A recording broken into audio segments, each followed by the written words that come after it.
بسم الله الرحمن الرحيم الحمد لله رب العالمين والصلاة والسلام على سيدنا ونبينا محمد وعلى آله الطيبين الطاهرين واللعنة الدائمة الأبدية على أعدائهم أجمعين إلى قيام يوم الدين. رب اشرح لي صدري ويسر لي أمري واحلل عقدة من لساني يفقه قولي. We started discussing about the metaphysical impurity, which was the third the third condition of tawaf. And in the case of metaphysical impurity, we reached ruling number 300. Ruling number 300. Let's see what is this ruling number 300. So إذا علم بنجاسة بدنه أو ثيابه أثناء الطواف. So now he gained knowledge. He became aware. So if he became aware about encounters of najasat on impurity, physical impurity, on his body or on his dress, okay, on his body, on his dress, during the tawaf, أثناء الطواف، أو طرأت عليه قبل فراغه منه, or he was just stepping out. Remember the tawaf, the last HAJJ al-Aswad. So he's coming out, the final round, is just one step to the HAJJ al-Aswad. Whoopsie daisy. Somebody sneezed, sneezing of blood. I mean, somebody sprinkled the blood on him. People there, sometimes they are sick. And you need to be careful hygiene-wise also. But inshallah, Allah Kareem, you are the guests of Allah. But yani, you may need to have also take some hygiene precautionary measures. Alhamdulillah, it never happened to me, but and Allah is protecting his guests. But anyhow, let's say if this happens, and you got the blood here, for example, somebody was behind you, sneezed on you, sprinkled some nasal blood or whatever here, or he had some from the cough, okay? Infections happen. I know it's disgusting example, but it did not happen, alhamdulillah. And neither I have heard anyone who encountered this situation. So don't change your mind in Hajj or Umrah because of this example. Let's say injury happened. That happens. Foot injury happens. Sometimes, not even, this is not frequent. Sometimes, a sharp object falls from somebody who's doing tawaf, and you step on that sharp object. You start bleeding, encountering najasat. Okay. You have an injury on your foot or a toe. Somebody steps on it. Najasat starts. So let's take this example rather than somebody sneezing, sneezing on it. Okay, so these have been happening. People, they come to me and they say, "Oh, Sheikh, look, bleeding started during the tawaf and this and that." So anyhow, or oh, I found on my ihram there was bleeding here. Uh, I did not know something. Later on, I found out. So when did you find out? When you were like coming to the last, like during the tawaf? That means before completing also the tawaf. That was the last. And you were stabbing foot and you said, Allahu Akbar. And then you saw, oh my goodness, blood or najasat or something like that. So this is the situation that before finishing the tawaf, during the tawaf, or before finishing, قبل فراغه منه, before. So during the tawaf, you became aware, or just before finishing. فإن تمكن من إزالته دون الإخلال بالموالاة العرفية. Okay, if he was able to remove that impurity, that means purify that place, or from ihram or from your body, okay, without interrupting in the consistency of tawaf. You know, we are going to talk about this muwalat. Muwalat means don't leave gap. Most of the ibadat, we have muwalat. Like, for example, ghusl. Wudu, we have muwalat. Uh, Leaving pause. Don't interrupt with a pause. So you wash your face, and then phone rings or bell rings, and you go and you find a guy there chit-chatting with you, pizza guy, and arguing in the price and this and that, and you come back. And when you come back, you want to now complete your wudu. Wait, we'll ask you a question. Is still the wetness there or not? No, it's gone. It became dry. Then redo the wudu. You missed the consistency. Okay, you interrupted in the consistency. The gap was so lengthy that your face dried. Now you cannot wash your right hand. So in the chapter of wudu, you will see the consistency breaks if you leave a gap enough for the previous organ or previous part of the wudu to be dried. So if you come back, oh, it's still wet. Okay, can complete your wudu. That is muwalat in wudu. And then we have muwalat in salat. So Allahu Akbar, and then your dream channel opened and you are in a different world. And then after like 5 minutes, 10 minutes, Bismillahir Rahmanir Rahim.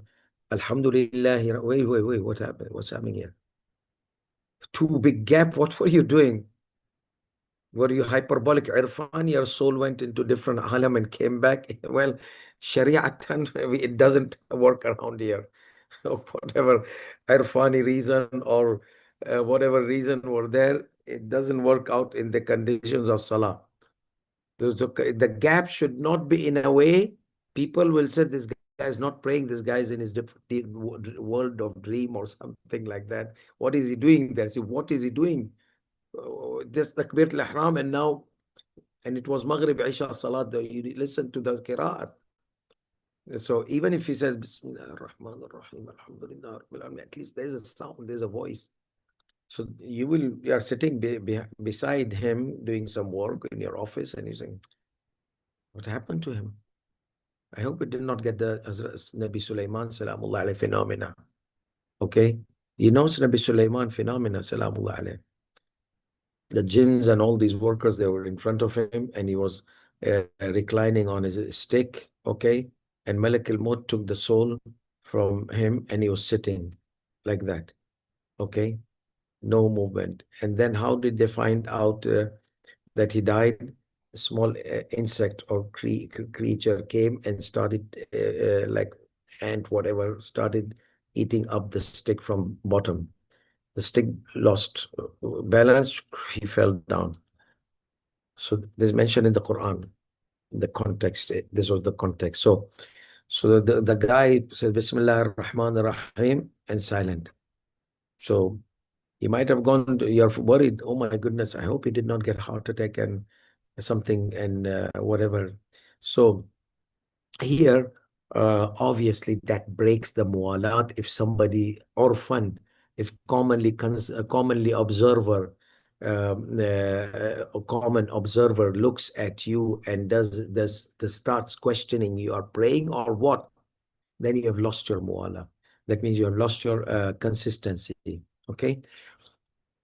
So this is something which you see in a package of ibadat. There is always something, a certain type of muwala, one after another. For the interconnected and interlinked tawaf. So there is a consistency required. We are going to take that in the conditions of tawaf or obligations of tawaf. So consistency, muwala. What is the muwala? I'm going to tell you as a sneak peek or a sneak preview or spoilers alert or whatever you think, but we are going to take it later on in detail. So muwalat in tawaf are fuqaha, they have several ways they have presented. Sayyidi Sistani Damadullah says, either you leave the area of tawaf and come back even for 1 minute. So you know that before nowadays you have to walk a long walk until you come to Safa Marwa area. Before you, this is the tawaf area. Like this is, we are doing this Hajj al-Aswad. okay?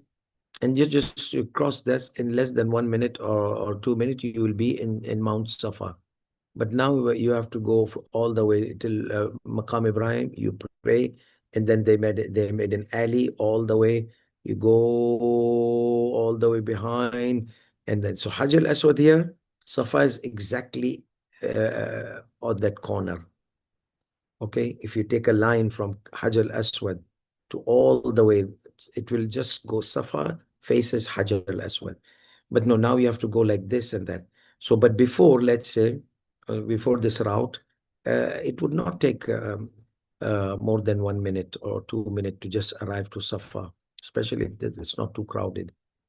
So let's say this is the mataf, all the tawaf area adjacent to Masjid al-Haram, even inside Masjid al-Haram, it is mataf. Mataf means tawaf area of tawaf. Exiting the area of tawaf, coming to the sa'i area, or getting out of the Masjid al-Haram, even for 1 minute, breaks your consistency.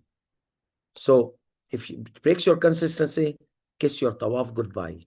Obviously, there are details we are going to take. In certain cases, it might be excused. Okay, you might be allowed. But in general, this breaks the consistency of tawaf. Number one. Number two is when you leave a gap. So you're living in Detroit or Dearborn, Michigan, and you have a cousin, you have not seen him like 20 years or something like that, in Australia or wherever, and then you pop up, you say, you run into each other. Oh, I'm Hassan, I'm Modik, and I'm this and that, and you don't want to lose him. You start, كيفك وهاي ومنيح وما ادري منيح وشغلات, how are you, cuz, what happened? I mean, I haven't seen you for a long time.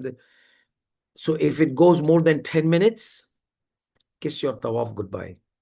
So losing the consistency in tawaf or leaving a pause is either by exiting the tawaf area or by leaving a gap in the tawaf area more than 10 minutes. So this is, we are going to talk more about detail, just to give you idea that there is this muwalat here, which is required. So when Sayyid Sistani Damadullah mentions muwalat, he's going to mention later on in the obligations of tawaf, that muwalat needs to be there. And he's following the pattern of the previous grand scholars. So it would be nice that if they bring these obligations before, and then they start discussing things which are dependent on the mualat or the consistency or the obligations of tawaf.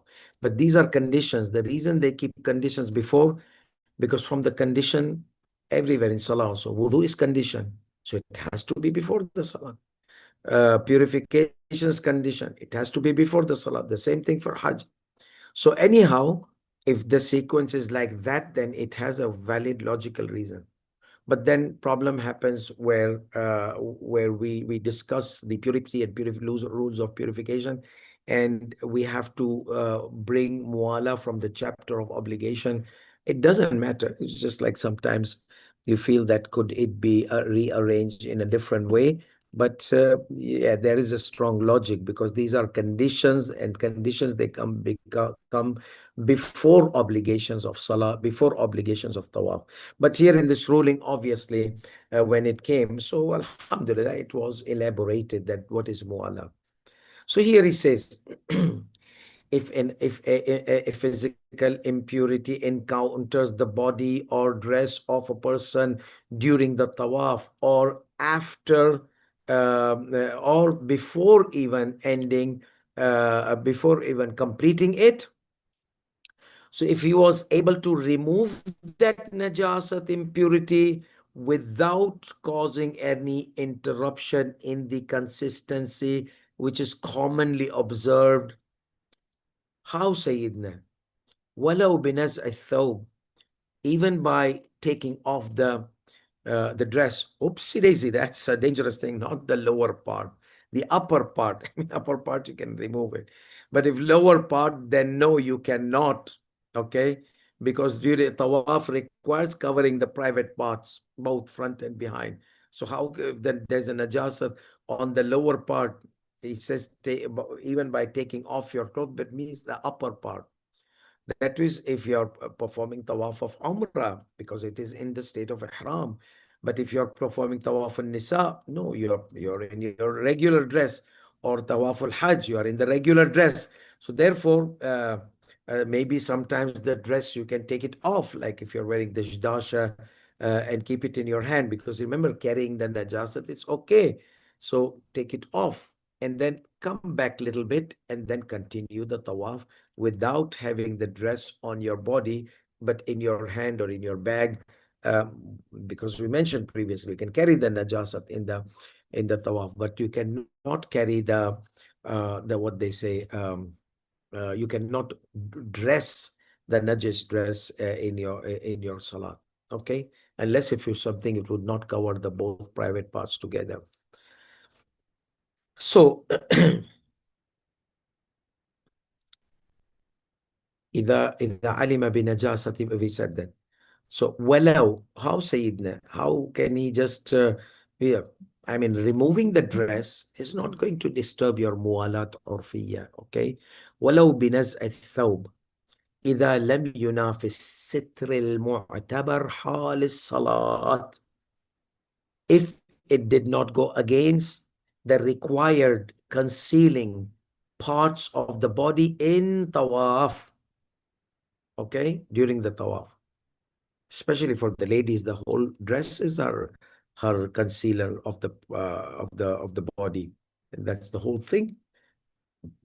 If if the scarf, she's going to take it off, it became najis. No, you see, for the men, it's like private parts, and if it's from the navel to the knee, it's obligatory precaution because you're in public and in front of women and all those kind of things.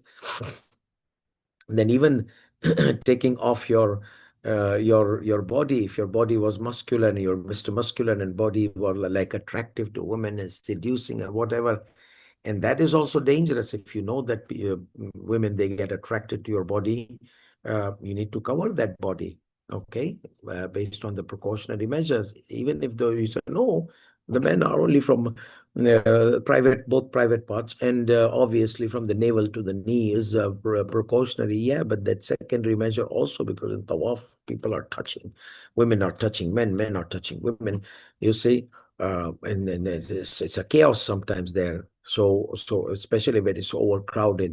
So what would you do? I mean, if your upper part becomes najis and you just take it off, Tarzan, and become Tarzan or something like that, that doesn't help.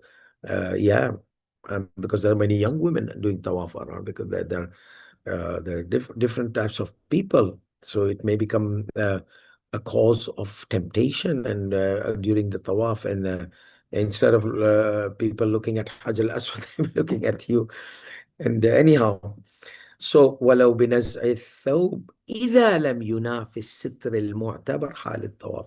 If it does not go against the concealing required, the covering required during the tawaf. Okay, either take it off, or you have an extra piece of ihram in your backpack.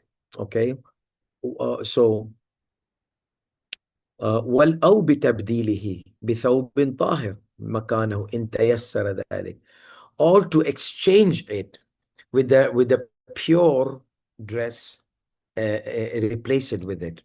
Okay, so let's say I don't have anything in my backpack, but your friend has already done tawaf. So you can borrow his upper part, obviously, and tell him, now you can cover your lower part or upper part, whatever is najis, because now you have an extra.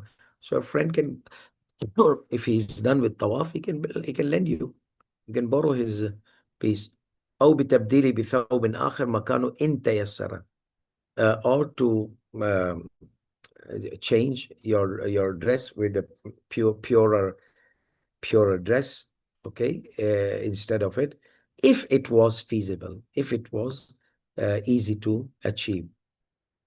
Okay, so then if if that is the case, if he's able to purify or change without having any interruption in the consistency of tawaf, muwalat, أتم طوافه بعد الإزالة ولا شيء عليه.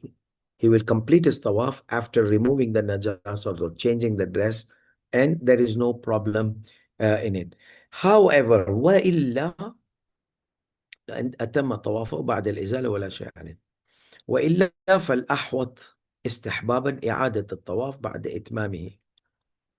But if you cannot change or purify, then complete that tawaf with that najasat, and as a recommended precaution, repeat the whole tawaf after removing the najasat or replacing the dress. Now, so especially he says, remember the criteria of Sayyidi Sistani is what? First round, second round, third round, fourth round. After fourth round, most of the rulings are complete. In some cases, complete and redo. But below 4 rounds, most of the cases repeat the salah. Remember, the fuqaha, they have different ways of defining what is the criteria of half of the tawaf. Okay, so half is 3.5. So some fuqaha, they say 3.5 to 4, and then 4, because narrations, they mention 4. Some narrations, they mentioned half. So say the Sistani has taken 4 rounds. And it's easy, because Sayyid al-Khuy used to say if it was before 3.5 round, and then it was between 3.5 to 4, it was a different rule, and after 4 it was a different rule. So here, alhamdulillah, cut line, okay, border, the edge, 4th round, you completed 4th round, and after that you realize. So here, so Sayyidi Sistani says, وَإِلَّا, if he is not able to remove, it's okay, because you became aware about the najasat during the tawaf, and you're not able to change or replace. But some fuqaha, they said that if it was before 4 round, you have to change and redo it. If after 4 round completed, say this Sistani says it's okay. وإلا فالأحوط استحبابا إعادة الطواف بعد إتمامه. If he's not able to change or replace, then change the dress, okay, purify or replace the dress, purify or replace the dress, then he should recommended precaution, complete the tawaf and redo it. Complete. Well, if he's not able to purify or change, فَلَحْوَةِ استحبابا, complete the tawaf and redo it after removing the najasat or changing the dress. If the knowledge of encountering the najasat was before the 4th round. However, he says this is just a recommended precaution. In all the cases, وإن كان الظاهر عدم وجوب الإعادة مطلقا, even though what appears from the evidences, ظاهر, apparently, even though apparently, okay, what is apparent from the evidences, there is no need to redo at all in any case, before 4th round, after 4th round. That's a recommended precaution, okay? So that's one of the easy things, that because why? He did not know. When you don't know that there's najasat on your body, that's not like you knew and you forgot. That's a different scenario. Here you did not know. Some wise guy had stepped on your foot and you're in the awe of the spirituality. You didn't feel that pain. And once you're completing the tawaf and you reach the end, oh my goodness, how did this, my foot started bleeding or something like that. Okay. So this is something which we need to, we need to understand, that if rufi an ummati ma la ya'lamun, my ummat is relieved from whatever they do not know. in many cases, this hadith and these kind of general rules apply. Then when you are unaware and then you become aware and you realize that part of your salat or part of your tawaf was happened in the najasat on your body or your attire, then it's okay. So here also he says that it is okay. But you can sense that some ulamas, they have this fourth round issue. So please check with your marja. He may be requiring this that before fourth round if he realize, after fourth round if he realize. Let's take ruling number.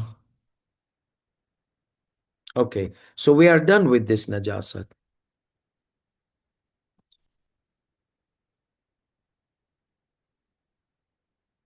Now, those of you who are making these clips, okay, short clips, all these rulings, they have sections in the annex or appendix of Manasik al-Hajj. They have questions and answers about the tawaf and the conditions of tawaf. So each condition has questions. What I'm going to do is I'm going to finish first all the conditions, and then we are going to open the Q&A of the appendix. Okay. So when you are making the clips, make sure to connect those rulings, which I'm going to discuss later, and bring it ahead with the specific topic. Like, for example, the metaphysical impurity, hadath. We already explained, and we explained now hadath al-asghar, and now we are going to explain the fourth condition. So please bring those from there and keep it after its relevant topic. So because I just want to complete the integrated holistic view of the conditions of the tawaf and the obligations of tawaf. So maybe after the conditions of tawaf, I'll start taking the Q questions and answers about which are related to the conditions of salah. Okay, so first condition was what? First condition was the intention. Second condition was purification from metaphysical impurity. Third condition was purification from the physical impurity. Fourth condition is circumcision. So for men. So men should be circumcised. Okay. Okay, what about if a child, because normally circumcision is not obligatory until the boy reaches the age of adolescence. It's recommended on seventh day. And it's also better because when becomes aware and you're going to tell him that he's going to circumcise, and with the bashful nature of the Muslim youth and all those kind of things, you're going to let him commit suicide or something. He might be thinking some serious thing you're going to do with that thingy, with circumcision. So I mean, it's sometimes traumatic to the youth because there are youth, they did their circumcision when they were like teenagers or something before they become baligh, and they say it was very traumatic for us. I mean, they wish that their parents had done it on the seventh day or before they realized what's happening. So therefore, yeah. So men that means it's a condition. That means if you are not circumcised, then kiss your tawaf goodbye. Okay? You need to get it done.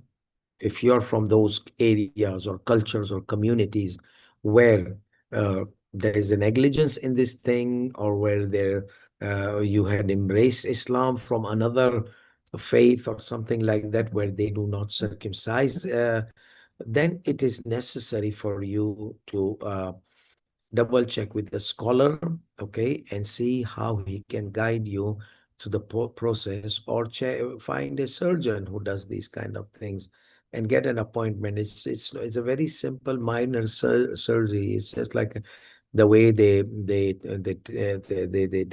the minor surgeries about fistula or excessive fat in people. They have like fat accumulated here.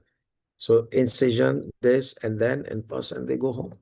So there are surgeries, they do it like some types of fistulas and hemorrhoids and whatever. So it's not like invasive surgery. No, I mean, it's just like I mean, some men might get freaked out. Oh no, it's invasive. Oh, so it's not invasive. The bottom line is you need to get it done, and it's not invasive, and it's easy to be done, and many have done it. Okay, and there's no issue of bashfulness here, because you have to do it. You have to do it. God forbid some disease happens. You see, you go to the doctor. I mean, they have to disclose. Look at your private parts to diagnose your disease or whatever. I know they're very bashful. They say, I mean, I don't want to go to the doctor. I have a problem there in my private part, and what will happen if I'm really bashful? Nobody has looked after my mom when I was child. Nobody has looked at my private part in my whole life because it's not married basically. And he has a problem, like for example, some kind of diseases that happens on the private part, and they have to see the doctor, otherwise it could be worse. So yeah, so if you go there, doctor looks at things. Circumcision is something, okay, you have to do it also for the sake of Hajj. Okay, for the sake of disease, you can show. For the sake of Hajj, for the sake of Allah, you can also show it. Okay, yeah. So he says that even Sabi, even if a boy who has reached the age of adolescence and not baligh, um, and he wants to go for Hajj with his parents, and he wants to do the proper Hajj with the ihram, though we do not recommend that. But let's say the parents, they had wish, let me just, maybe he'll become big, he might not be able to do Hajj, but this is not Hajjat al-Islam, it's not even baligh, you see. But that's fine. There are some wish, the parents, they have this wish. So let's say they made him go into the state of ihram. They dictate him the intentions one after another. Labbaik Allahumma labbaik. But he is not circumcised. So Sayyid Sistani Damadullah says, Wal Avhar, most apparently, like there is a qawlun zahir, there is an apparent, some marja might have given fatwa that apparently there is no need, it's not required in a child, because the child is not obligated to circumcise. It's when he becomes baligh. But then you see some rules, they apply, rules of baligh, they apply on a child who has not reached age of adolescence, okay? But he's a discerning child. Like, for example, getting into the ladies' area in the Hussainiya and Imam Barga. They can't go inside, but they're not baligh. They're not baligh. Yeah, but they can understand. The mumayyaz means discerning. They can understand the difference between male and female. And nowadays, forget about it. In the school, they tell them everything which you are afraid to tell them in the house. Okay. So these youngsters, they know everything. So they're mumayyaz. They're discerning child. They're different than the small child. So you should not let them go. So you should not, okay? It's your responsibility. They should not be inside that area where the women, they are in their comfort zone, the Husainiya or wedding or whatever, their beautification on their body and whatever. So Sabil Mumayyiz, Sayyidi Sistani, applies the rule of circumcision. So, wal Azhar, most apparent to me is, from the evidences, obviously, that the discerning child should be circumcised also to perform the tawaf. If there's no tawaf, it's okay. وأما الصبي غير المميز, as for the child which is not discerning, okay, الذي يطوفه وليه, the one whose guardian makes the tawaf for him, like he takes him around. If he's a baby, he does the tawaf with the baby. All these things are not recommended. I mean, even they might make the child, let's say there was a problem, the child is stuck, and you made him stuck in the ihram forever.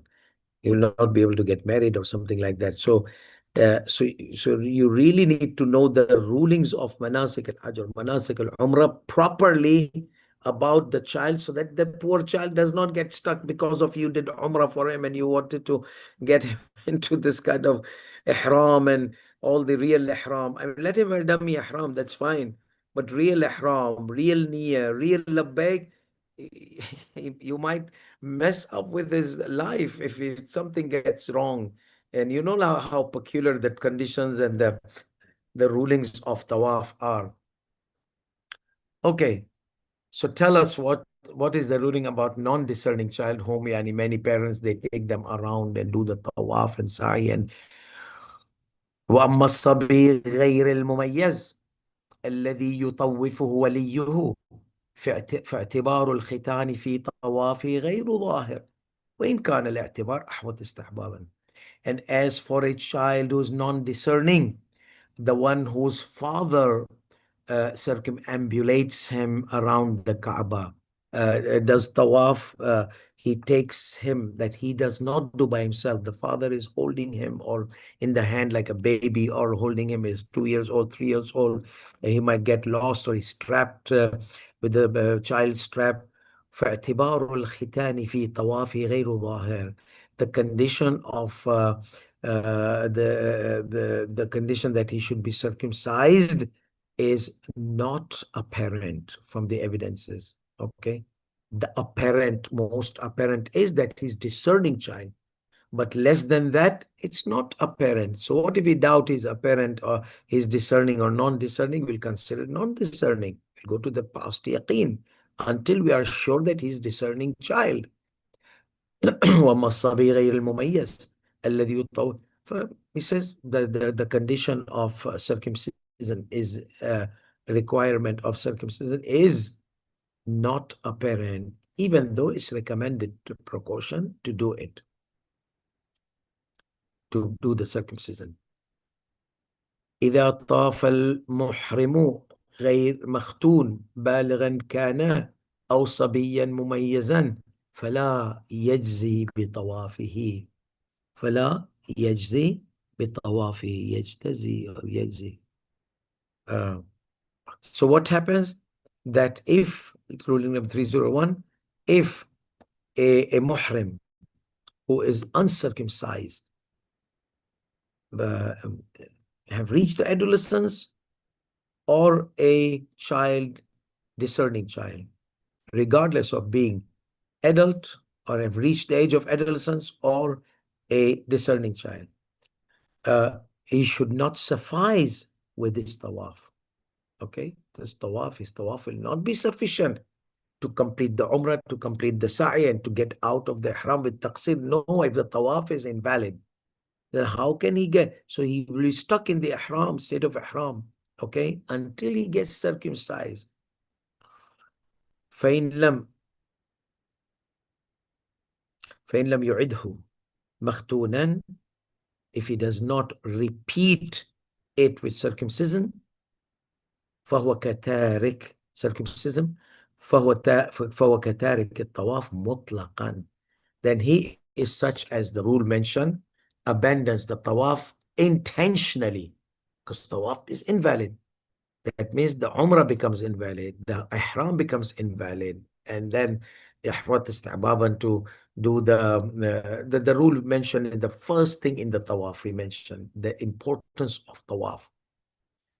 So it will be such as the one who abandoned the tawaf absolutely on the basis of obligatory precaution.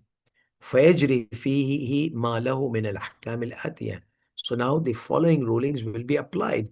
And the general ruling we had mentioned before when we started the chapter of Tawaf. So you can go back to the Manasik al-Hajj and check the first thing mentioned in the ruling of Tawaf. What was it?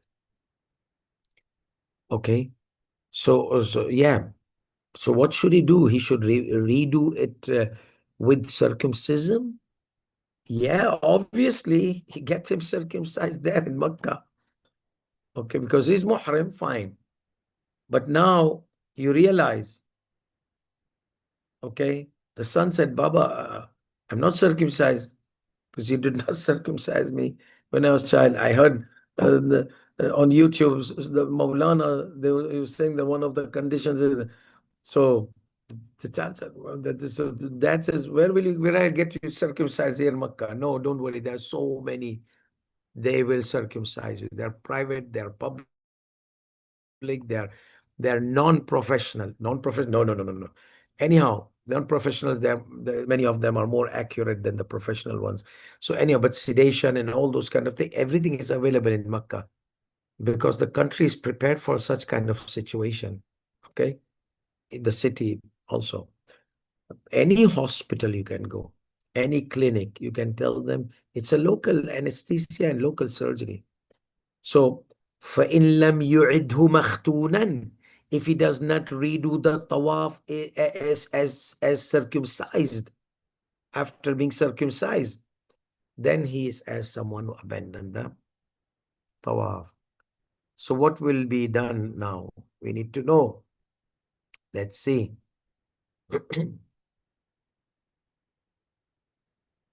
Ruling number 302. إذا استطاع المكلف وهو غير مختون. Okay. If a person becomes able to perform Hajj, ability. Remember istita'a? Long time ago we spoke when we started this, the ability. Because if you are able, Hajj is wajib, financially, all those things we mentioned.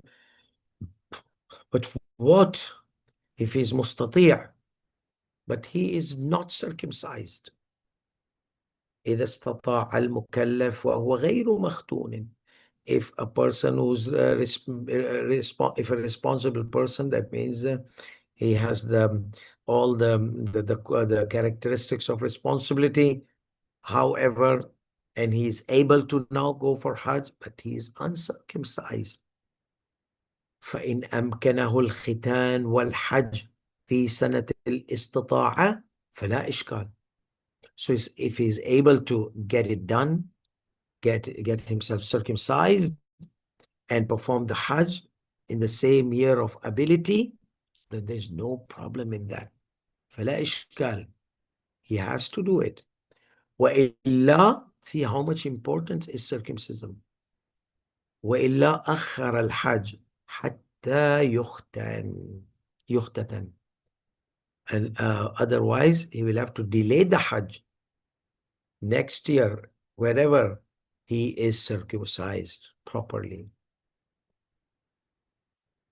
The reason I'm saying circumcised properly, because some people that are not circumcised properly, and I'm not going to give the definition as what to circumcise properly. I mean, the skin is not cut properly, so most of the skin is there. So this cutting of the skin means the last part of the male organ should be obvious. That's enough for you. But then you can discuss with your shiukh and professional shiukh to know what is proper circumcision. Okay, let's say this guy can never ever do circumcision. فإن لم يمكنه الختان أصلا لضرر أو حرج أو نحو ذلك لم يسقط عنه الحاج. Hajj has become wajib. Let's say, no, I'll be seriously harmed. Let's say if he was in a village, okay, and they don't have anybody circumcises, and it's dangerous, seriously dangerous. They don't have local anesthesia. They don't have any hygiene methodology. He might get AIDS. He might get whatever needles are used or whatever blades are used. So there's a cause of serious harm. Or no, he could become seriously embarrassed. All those who do circumcision are women, okay? And nurses and women, and there's no men there. And it becomes seriously embarrassing situation for him. If it's one of those type, not a guy who enjoys it. Anyhow, so if he's bashful, then he would be embarrassed seriously in front of this lady doctor doing the procedure, and the nurses are watching and all those kind of things. So seriously embarrassed. and so on. Okay, so circumcision will not be obligated. But then the Hajj will not be performed. You can't perform Hajj if you do not do circumcision. Okay? لم يسقط الحج عنه. Hajj will need to be performed. But it's harmful, seriously harmful. Let's say it was not because the external reason, internal reason. He has some problem internally. Like there are people, he's an old guy. He cannot go surgery. Surgery is dangerous. Or somebody has blood problem, this problem, that problem.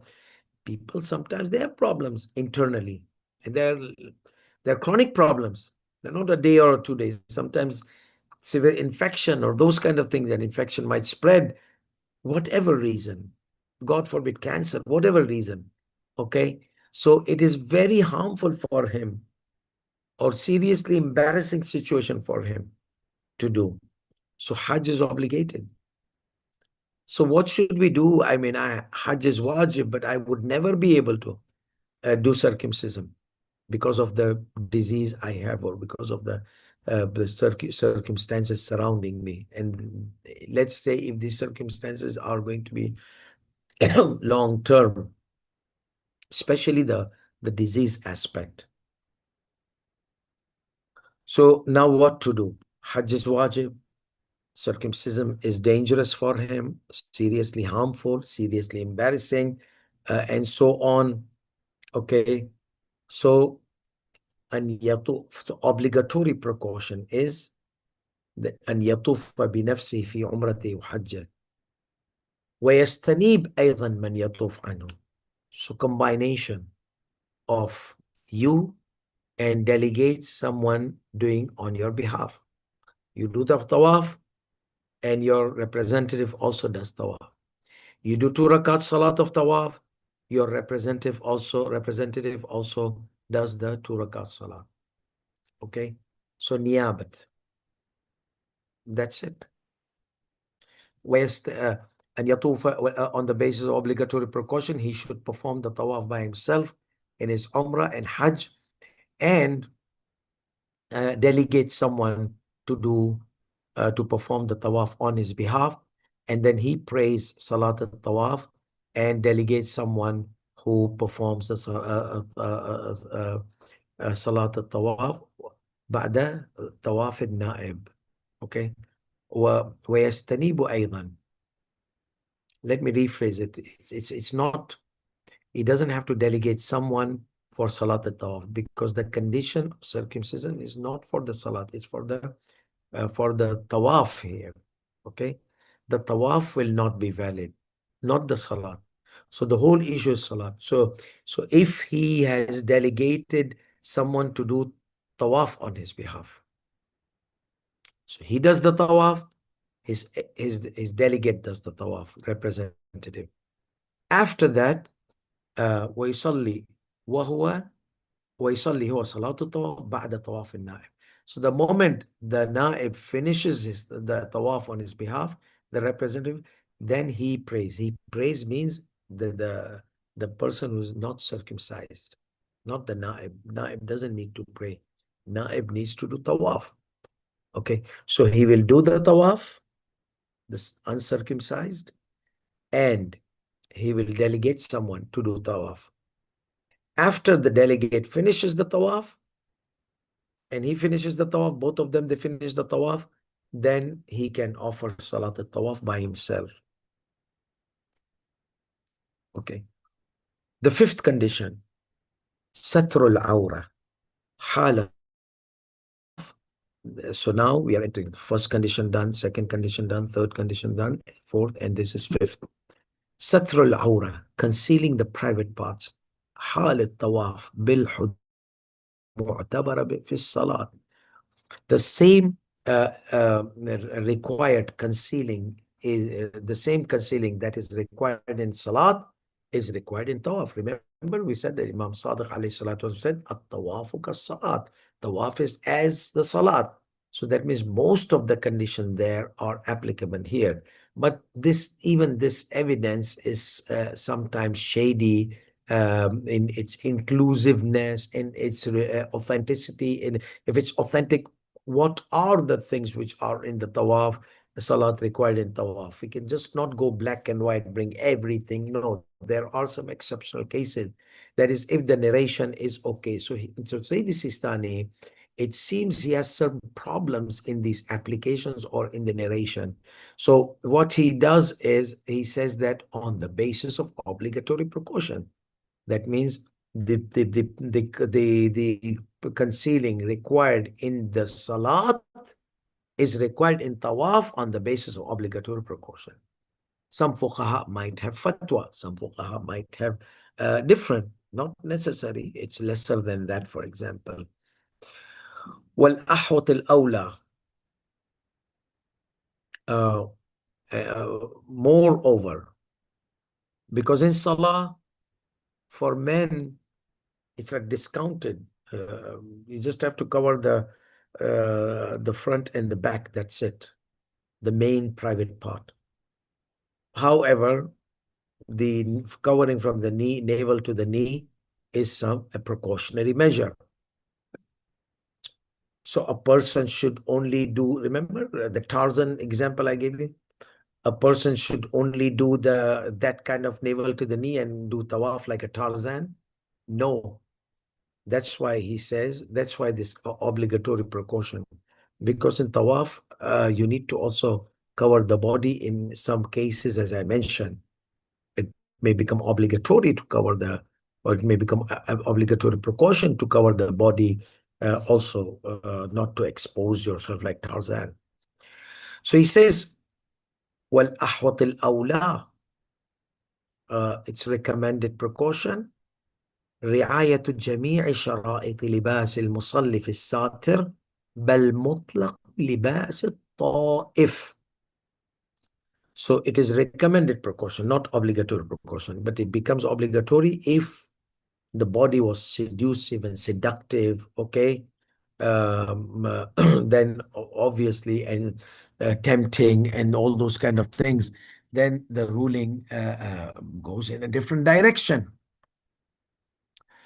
So here, in normal cases, okay, a recommended precaution to combine the conditions of a person praying, the attire of the conditions required in the attire of the praying person who's praying, and the absolute covering of the person who's offering tawaf, performing tawaf.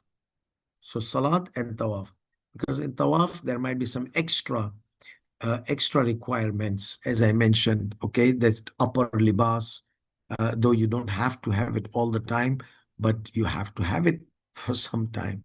So bal mutlaqu libas al-ta'if.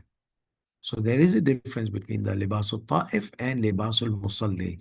So he says, though it is sufficient as an obligatory precaution to suffice to the conditions which are required in salah, even the recommended precaution is to observe the conditions of the attire of the person offering salah and absolute conditions of absolute attire of the person who's in the tawaf, performing tawaf. Okay, until here, we can stop because we are going to another chapter, which is Wajibat Tawaf. Wajibat Tawaf, and we'll be starting ruling number. Bismillahirrahmanirrahim. Okay. Yeah, so these are the conditions of a person offering tawaf, and these are 8. So inshallah, in our next session, we will do this. وآخر دعوانا الحمد لله رب العالمين وصلى الله على محمد وعلى آله الطيبين الطاهرين والسلام عليكم ورحمة الله وبركاته.